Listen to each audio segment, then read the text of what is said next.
Au nom du Père et du Fils et du Saint-Esprit, Amen. Grande joie d'être là avec toi en ce lundi 18 décembre. Préparons-nous car Noël est proche. La première lecture d'aujourd'hui, c'est Jérémie chapitre 23 à partir du verset 5. Voici venir des jours, oracle du Seigneur, où je susciterai à David un germe juste. Un roi régnera et sera intelligent, exerçant dans les pays droit et justice. Et en ces jours, Juda sera sauvé, et Israël habitera en sécurité. Voici le nom dont on l'appellera, le Seigneur notre justice. Aussi, voici venir des jours, oracle du Seigneur, où l'on ne dira plus, le Seigneur est vivant, qui a fait monter les Israélites au pays d'Égypte. Mais le Seigneur est vivant, qui a fait monter et rentrer la race de la maison d'Israël du pays du Nord et de tous les pays où il les avait dispersés, pour qu'ils demeurent sur leur propre sol. Qu'est-ce qui se passe ici? Le Seigneur va susciter un germe à David, avec une descendance de David. Jésus est de la descendance de David. C'est pour ça qu'on voit dans l'Évangile, Jésus, fils de David, aie pitié de moi, dit l'aveugle né. Jésus, il est de la race royale, de la race de David. Et vraiment, ils vont régner, ils vont entrer dans notre cœur. Et il nous dit que Juda, ce jour-là, sera sauvé, Israël habitera en sécurité, et on l'appellera Dieu notre justice. Le Seigneur veut vraiment sauver et le Seigneur veut nous donner la sécurité. Ce sont des choses très, très importantes, que les gens puissent se sentir en sécurité et saufs. Notre monde vit des moments très instables. Il y a une grande instabilité dans le monde en général. Il y a des peurs. Voilà, notre monde, avec tous les défis, les dangers qui se passent aujourd'hui partout dans le monde, surtout les guerres. Alors, qui est notre sécurité? Qui peut nous assurer notre sécurité? Qui peut vraiment nous aider à sentir qu'il y a un sauveur pour tout ce que nous vivons? Il y a un sauveur, c'est Jésus-Christ. Mais notre monde qui a mis Dieu dehors, qui croit que Dieu il vient embêter toutes les nations parce que même aujourd'hui, on dit qu'avoir des crèches dans nos pays où notre culture elle est d'origine catholique, ça veut dire chrétienne. Alors on est dit qu'on ne peut pas avoir même des crèches parce que cela blesse les autres qui n'ont pas la même foi que nous, qui blesse la culture. Mon Dieu, mais quelque chose d'affreux qu'on voit aujourd'hui dans le monde. Vraiment, notre monde ne veut pas des signes religieux, ne veut pas des signes chrétiens. Même la crèche, qui était une chose qu'on voyait partout, même aujourd'hui, il y a des pays où le gouverneur ne veut pas laisser que la crèche puisse être en des lieux publics.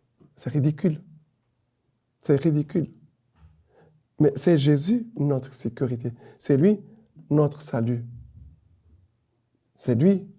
Mais notre monde rejette. C'est lui qui peut vraiment lui donner la stabilité, la sécurité, la paix. Parce que parler de salut, c'est parler de paix. Si je ne me sens pas sauf, je ne suis pas en paix. Ce sont des choses très profondes. Le Seigneur vraiment est notre justice. Le Seigneur est, lui, le Dieu juste et fidèle. Il veut vraiment nous aider à sortir.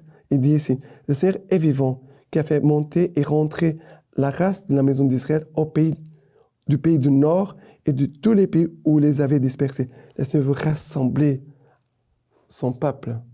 Dieu veut rassembler. Et Noël, c'est ça. Dieu rassemble à Bethléem, dans une petite grotte, dans une petite crèche. Dieu rassemble là-bas, déjà, toutes les nations. Les bergers, les gens qui viennent pour adorer, pour visiter, les rois mages.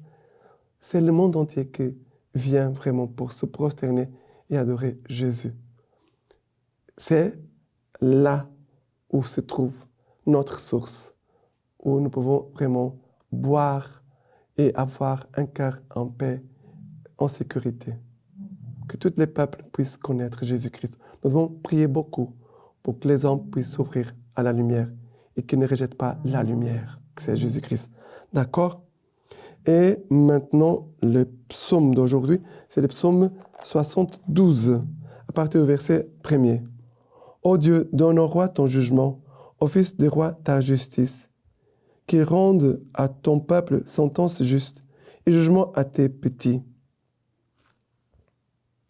Car il délivre les pauvres qui appellent et les petits qui est sans aide.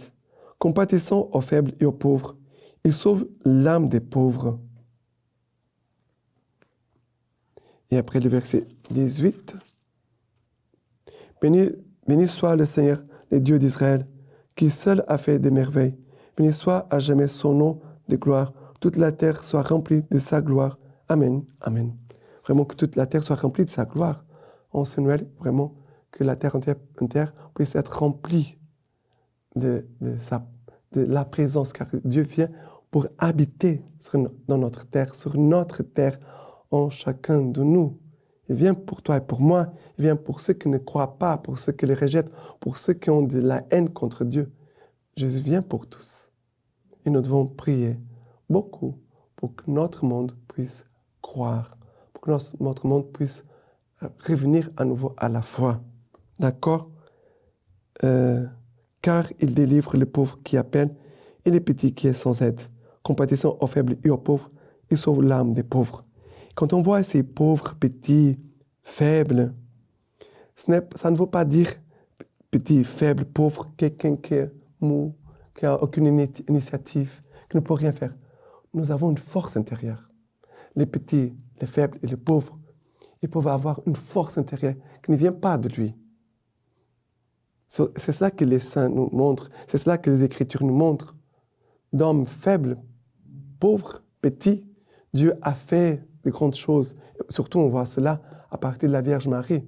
Mais dans beaucoup d'hommes et femmes, dans toute la Bible, le Seigneur veut vraiment faire de toi un homme, une femme vraiment plein de la force divine pour communiquer cette venue du Seigneur au monde. D'accord? Et maintenant, l'évangile d'aujourd'hui, c'est Matthieu chapitre 1er à partir du verset 18. Or, telle fut la genèse de Jésus-Christ. Marie, sa mère, était fiancée à Joseph. Or, avant qu'ils eussent mené vie commune, elle se trouva enceinte par l'effet de l'Esprit Saint. Joseph, son mari, qui était un homme juste, et ne voulait pas la dénoncer publiquement, résolut de la répudier sans bruit.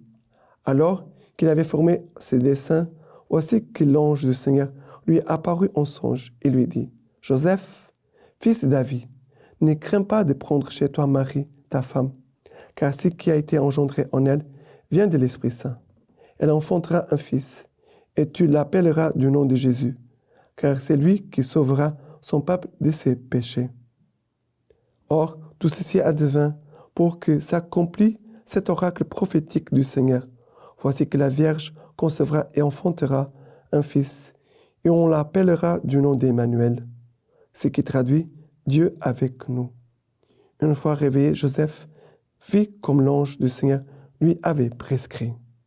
Alors, certainement, Joseph se sentait faible, petit, pauvre, devant le grand mystère de l'annonciation de la venue du Messie, que Marie certainement a partagé, a communiqué à Joseph.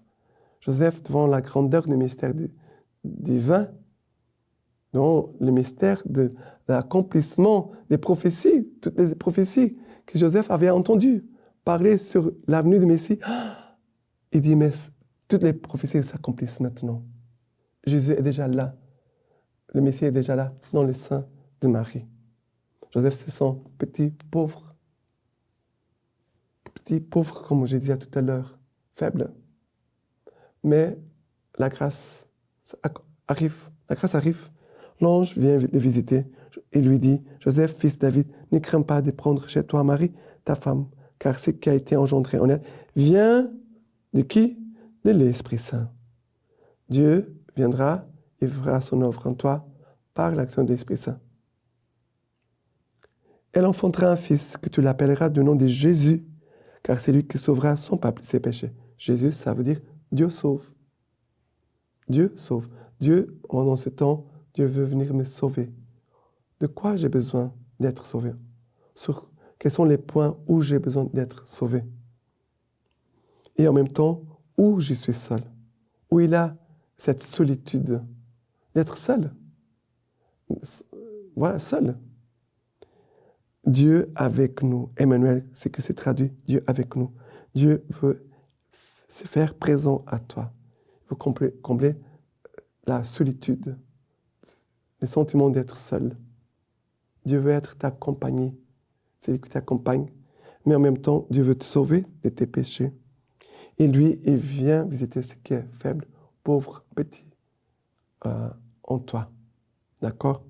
Et Joseph, par l'écoute, par l'obéissance, par l'action de l'Esprit Saint, Joseph va devenir le protecteur, le garant de la Sainte Famille, le protecteur de la Sainte Famille. D'accord? Maintenant, la lecture patristique d'aujourd'hui de Guillaume de Saint-Thierry. Toi seul es vraiment Seigneur, mon Dieu. Toi, pour qui dominer sur nous, c'est nous sauver. Tandis que pour nous, te servir, ce n'est pas autre chose que d'être sauvés par toi. Comme donc, en effet, sommes-nous sauvés par toi, Seigneur, de qui vient le salut et qui répand sur ton peuple ta bénédiction, si ce n'est en recevant de toi, de t'aimer et d'être aimé par toi.